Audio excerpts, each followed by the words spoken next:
ৰৈ ৰৈ বিনালে সমগ্ৰ অসমজুৰি প্ৰদৰ্শিত হ'ল। অসমৰ বাহিৰতো ৰৈ ৰৈ বিনালেৰ আদৰ দেখিবলৈ পোৱা গৈছে। অসমৰ বাহিৰৰ ৭০টা হলত চলি আছে ৰৈ ৰৈ বিনালে। অহা সপ্তাহত অসমৰ বাহিৰত বাঢ়িব পাৰে দৰ্শনীৰ সংখ্যা।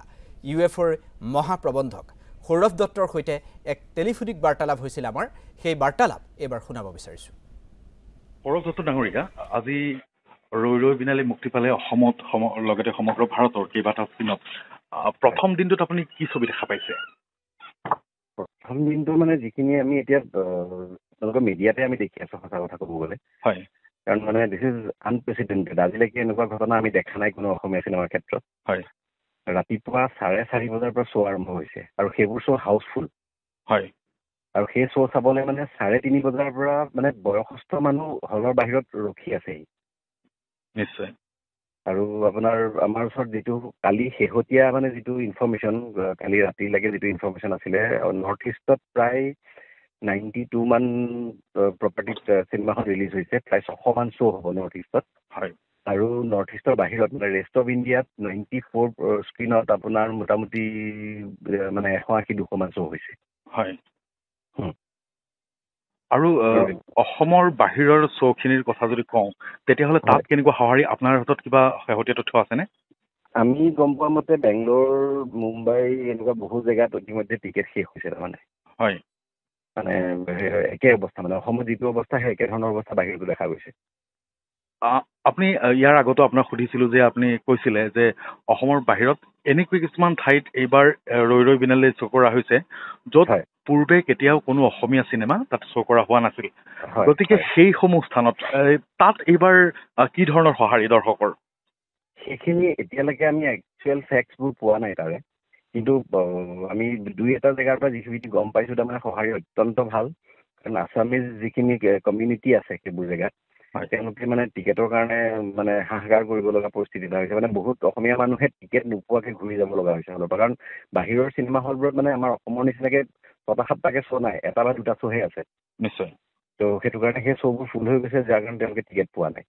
আৰু ইয়াত এনেকুৱাও নহয় যে অকল অসমীয়া মানুহেই চাইছে, কাৰণ চিনেমাখনৰ ছাবটাইটেল আছে। চিনেমাখনৰ ক্ৰেজটো এতিয়া নেশ্যন ৱাইড যিটো ক্ৰেজ হৈছে চিনেমাখনৰ, ইয়াত মানে হয়তো সেইবোৰ জেগাৰ অনা অসমীয়া মানুহৰ চিনেমাখনৰ প্ৰতি আগ্ৰহী হৈ আহিছে।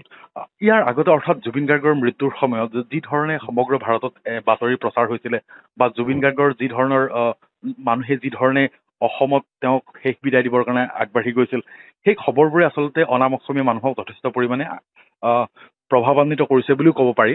আৰু সেইটোৰ বাবেই, সেই ফেক্টৰটোৰ বাবেই এই ধৰণৰ অনা অসমীয়া মানুহবোৰ আগবাঢ়ি আহিছে বুলি আপুনি ভাবে নেকি? মই ভাবোঁ, হয়।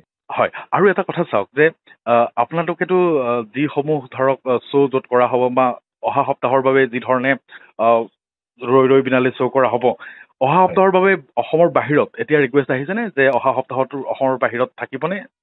নাই, সেইটো এতিয়া আমি গম নাপাম। সেইটো আমি ধৰক অহা সপ্তাহৰ মঙল-বুধবাৰ মানৰ পৰা আমি গম পাবলৈ আৰম্ভ কৰিম সেইটো বিষয়ে।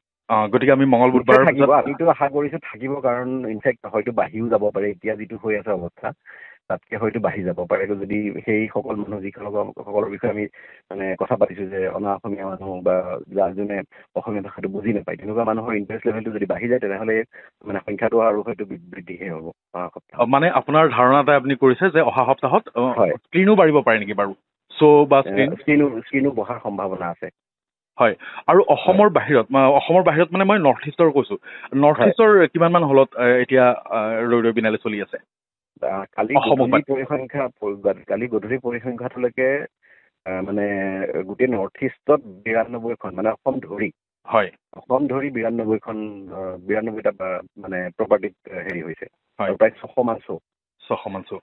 গতিকে অসমৰ বাহিৰত কিমান মান হ'ব পাৰে? 600 দৈনিক দেই, 600 মান শ্ব' দৈনিক। 600 মান শ্ব' দৈনিক, আৰু প্ৰায় আটাইবোৰেই হাউচফুল। হয়। এতিয়া কথাটো হ'ল যে সামগ্ৰিকভাৱে এই ছবিখনে কি ধৰণে এইটো প্ৰভাৱ বিস্তাৰ কৰিব পাৰে অসমীয়া ছবিৰ ক্ষেত্ৰত? আপুনি কি বুলি ভাবে? অসমীয়া চিনেমাৰ ক্ষেত্ৰত এখন চিনেমা মানে অসমত যে কয় মাইলৰ খুঁটি, হয়, মানে this is going to be milestone. মানে এইখনে যিটো পৰ্যায়ত অসমীয়া চিনেমাক তুলি থৈ যাব, সেই পৰ্যায়টো মানে হেৰি কৰি পেলাই আগবঢ়াই লৈ যাবলৈ তাৰমানে অসমীয়া চিনেমাৰ কাৰণে বহুত ডাঙৰ চেলেঞ্জ এতিয়া আহিবলগীয়া চিনেমাবোৰৰ কাৰণে। সেই একেটা পৰ্যায়লৈ উপনীত হ'বলৈ আমি বহুত কষ্ট কৰিব লাগিব, আৰু আমি যাতে সেইটো মেইনটেইন কৰিব পাৰোঁ। যদি মানে তেতিয়া আমাৰ কাৰণে ভাল আৰু মেইনটেইন কৰিবলৈ ডেফিনেটলি অসমীয়া চিনেমাৰ এতিয়া যিটো অৱস্থা হৈ আছে নিশ্চয় ত' তাতকৈ বহুত ওপৰলৈ নিশ্চয় গুচি যাব। সৌৰভ দত্ত ডাঙৰীয়া, মানে আপোনাৰ কথাখিনিৰ পৰা মই এইটো বুজিব পাৰোঁ নেকি যে ৰৈ ৰৈ বিনালে অসমীয়া চিনেমাৰ বাবে এটা ষ্টেণ্ডাৰ্ড ছেট কৰিলে আৰু এই ষ্টেণ্ডাৰ্ডত যদি আমি পৰৱৰ্তী চিনেমাসমূহ ওলাই, অৰ্থাৎ অসমীয়া চিনেমাও বহু পৰিমাণে অন্য অসমীয়া দৰ্শকে আদৰ দিব বা অসমৰ বাহিৰলৈ প্ৰসাৰিত হ'ব পাৰে? নিশ্চয় পাৰে, কাৰণ মই বহুবাৰ কৈছোঁ যে অসমতো যেতিয়া এখন অসমীয়া চিনেমা চলে বা ৰিলিজ হয়, ত' ৰিলিজৰ প্ৰথম সপ্তাহটোত কিন্তু অকল অসমীয়া মানুহেই নাচায়, কাৰণ আমাৰ অসমীয়া মানুহৰ এটা কি আছে মানে ধাৰণা আছে যে চিনেমা হলত যদি দুসপ্তাহ চলি থাকে তেতিয়াহে আমাৰ গাঁৱৰ ভিতৰৰ মানুহখিনি লাহে লাহে গম পায় যে চিনেমাখন চলি আছে, বিৰাট ভাল চিনেমাখন চলি আছে। কাৰণ সাধাৰণতে অসমীয়া চিনেমাৰ প্ৰচাৰটো অলপ কম হয়, এইখন চিনেমাৰ ক্ষেত্ৰত প্ৰচাৰ কোনো প্ৰয়োজনেই হোৱা নাই। কিন্তু নৰ্মেলি কি হয়, অসমীয়া চিনেমাখন যেতিয়া ৰিলিজ হয় তেতিয়া প্ৰচাৰটো কম হয়। ত' প্ৰচাৰ কম হ'লে কি হয়, ভিতৰৰ মানুহখিনিয়ে হয়তো গম নাপায়। যেতিয়া তেওঁলোকে শুনিব যে দুসপ্তাহলৈকে চিনেমাখন চলি আছে, তেতিয়া তেওঁলোকে ভাবে যে নাই, চিনেমাখন ভাল হৈছে, আমি চাবলৈ যাব লাগে। কিন্তু সেই প্ৰথম দুসপ্তাহ যে হলত চিনেমাখন চাই, সেইখিনিত কিন্তু অকল অসমীয়া মানুহ নাথাকে, তাত অনা অসমীয়া মানুহো থাকে, যাক অসমীয়া চিনেমাখনৰ প্ৰমোচন চুই যায়গৈ আৰু